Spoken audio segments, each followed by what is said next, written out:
আমি জানি না মানুষের নিজেকে এখন কী মনে করে। আমার সংসার জীবন আজ ৫ বছর।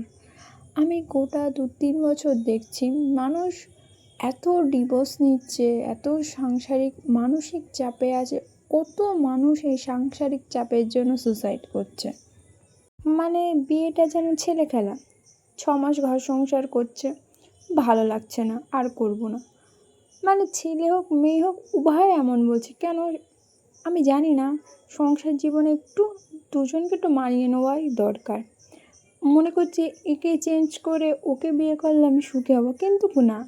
প্রেমিক আর গার্লফ্রেন্ড দুটোই এক নয়।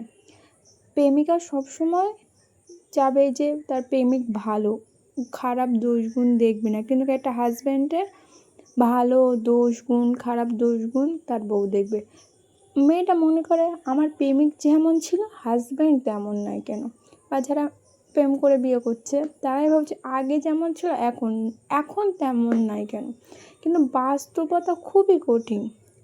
হাজব্যান্ড যা ছিল এখন হাজব্যান্ড আলাদা, প্রেমিক আলাদা। ছেলে হোক মেয়ে হোক দুজনকে এটাই বুঝতে হবে। আবার একটা সমস্যা এখন হচ্ছে পারিবারিক সমস্যা। কোনো ছেলে যদি রাত ১টা-২টোর দিকে বাড়ি আসে, তার বাবা মাকে বলা হয় যে আপনার ছেলে রাত ১২টা ১টার সময় বাড়ি আসছে, তখন তার মা বলবে কি, সবাই এখন বাড়ি আসে, আমার ছেলে না, এটাই যুগ, এটাই মানিয়ে নিতে হবে।